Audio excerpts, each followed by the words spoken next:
Good afternoon, my beautiful babes and bae-bets. Bam. I'm your resident active advocate, and I'm here to say I'm very sorry for skipping Friday. I had some issues with time management on Friday because I watched 2 Disney movies right in a row, neither of which I had ever seen all the way through. There was Alice in Wonderland, and there was Peter Pan.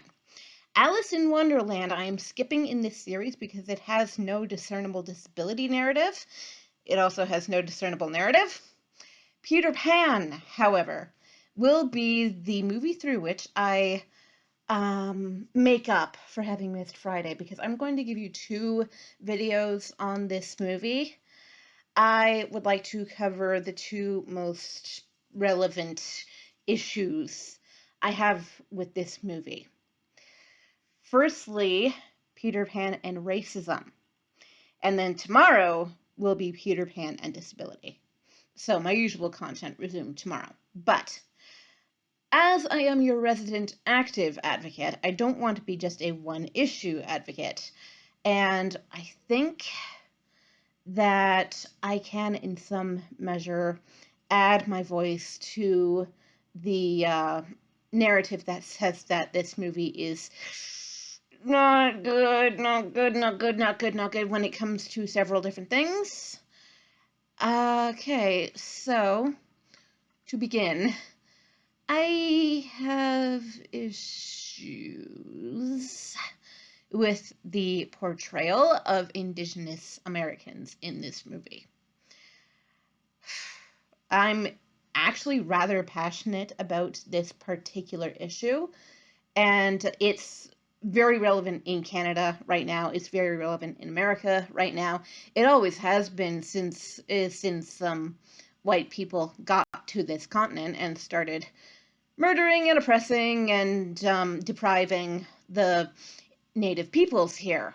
So, okay, very first thing that this movie does horribly is that while it does portray the Indigenous characters as being capable of honor and of good fun, it also portrays them, oh my god. By the way, this is not an act, this is actually me. My conscience was cringing the whole time I was watching this movie. It literally says, and I'm quoting this word for freaking word, remember, remember, the Indian is cunning but not intelligent. And I'm sitting there going, what the ever-loving, insert obscenity, are we doing here?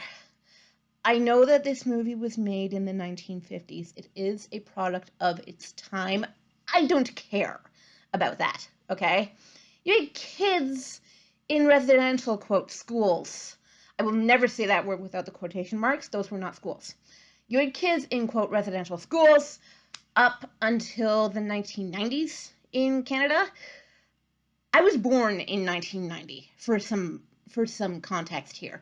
This is not ancient times we're talking about. This is not hundreds of years ago in colonial history we're talking about. No, this is my lifetime and maybe your lifetime. I don't know how old anyone is watching this.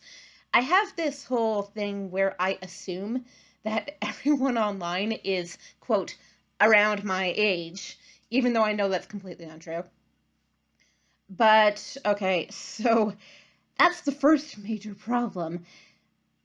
Even though, as I say, the Indigenous characters in this movie are portrayed as friendly to Peter Pan and his gang of Lost Boys, they're not portrayed as what I would call intelligent human beings, and I apologize for my own lack of eloquence here. There is a song in this movie that really goes into detail about this, and it's not good. I'm not even going to say the title. If you've seen this movie, you know which one I'm talking about. If you have not seen this movie, or if you are a parent to children who have not seen this movie, do not show them this movie! For the love of the gods, please! We have come not as far as I would like with this particular issue. We have come a ways. The residential quote schools are closed, thankfully. We have come a ways. We have not come anywhere near as far as we need to be. And I should have said this at the very top of this video. I'm just going to say it now. I, as I say, don't want to be a one-issue advocate. I want to advocate for anyone who's been disenfranchised, who is commonly looked down upon by, quote, society, whatever the heck that word means. How do you define civilized as opposed to not civilized? Quotation marks around all of this, by the way. How do you define, society versus not society? And as I've brought up before in this series, how do you define us versus them? The issue I have here is that I am in some ways part of the in group, right? I have white skin.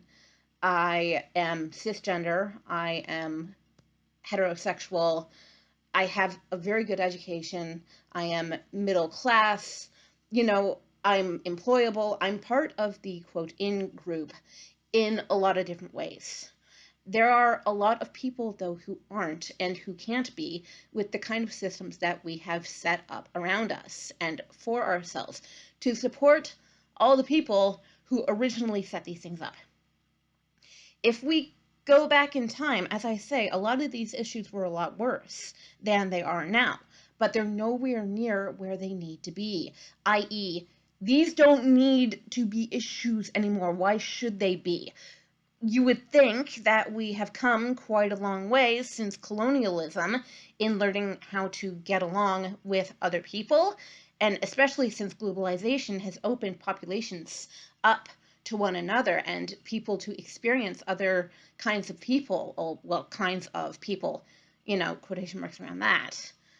But insofar as we have made progress, we have also set up even more rigid restrictions in some ways, because it's like now that we are aware, literally aware of the existence of other races, we've set up a hierarchy based on that. It's ridiculous that we should create all of these arbitrary pyramids, making the pyramid with my hands here. And I know that in a lot of ways, as I say, I am at the top of that arbitrary pyramid. So it's not really my place to say what should and should not be done about these issues. The only thing I want to say is that if you are not informed about these issues, inform yourself. Learn the history. Learn why the oppression took place. Learn why it was a bad thing. Learn how it was a bad thing. And go forward from there. You can't move on if you're dragging the past and the noble history of oppression and terror. If you're dragging that along with you, how can you possibly move forward? You can't. It is of optimum importance, however, that we recognize that these things happened so that we don't repeat the same mistakes again. This is paramount to our understanding of how we are to get along in the present and in the future with, quote, others. It's very, very important that we understand what has been done so that not only can we not repeat it, but we can undo it on the basis of really, truly wanting there to be equity and there to be, right relations between peoples. It's not my place to speak to the Indigenous experience of people on this continent. I'm not Indigenous. I'm not oppressed in that way. I have never been and could never be. You can't change your race, and that's among the sticking points of this whole issue. Because race can't be changed, it is considered to be, one of the greatest indicators of one's identity, which is true because your identity comes with history. It's important that we not say everyone's the same. We don't want to do that. We have to be equitable in our difference. and we have to recognize the history of oppression that has surrounded, well, quite frankly, non-white people for almost the entirety of history, and especially since colonialism. I mean, we're going back to the 14, 15, 1600s here. This was a long time ago. Why are these things still in place? Why are these arbitrary, ridiculous hierarchies still in place? I don't know how to solve this other than to look at another human being and say, you are my equal. I will treat you as I treat myself. As I want to be treated like a human being, so I shall treat you. You know, that's really the best that we can do, is to treat one another fairly, is to treat one another with equality, to treat one another with equity as well. Equality and equity, as I have outlined before, are not exactly the same thing. They're similar, but they're different. So basically with this, I want to say my piece and just say we need to get beyond the old understandings that we have of one another and of our relations to one another in order for things to get better. We can all do better. Reconciliation is a lofty goal, but you know, I have hope. I have to. So if you are like me and you don't know what you're doing, do the best you can, and also make way for people who know what they're doing better than you do. But I advocate for working in collaboration with people who know what they're doing better than you do, so that they can teach you. Use it as a teachable, you know, and say, I don't want to be part of the in-group that oppresses the out-group.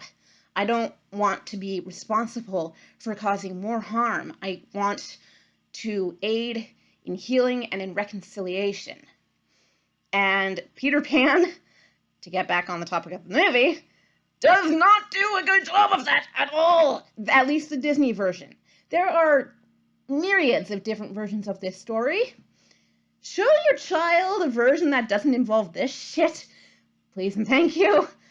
And teach your children that we are all equal, that we are all equitable, because all of these pyramid schemes that have been worked out through colonialism and its extension of capitalism, they're all arbitrary BS to keep the power structure in place for those to whom it is a benefit. So this is me doing the best I can do on the race thing.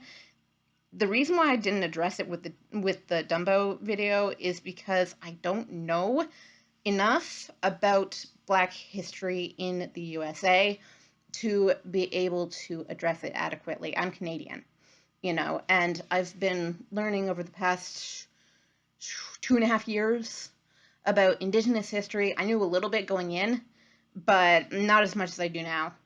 And it's actually been quite a pleasure to learn, you know, from people who know what they are talking about.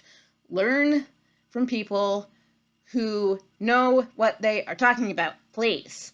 And don't assume that you know everything, because you don't. And God knows I don't. So that's where I'm coming from with this one.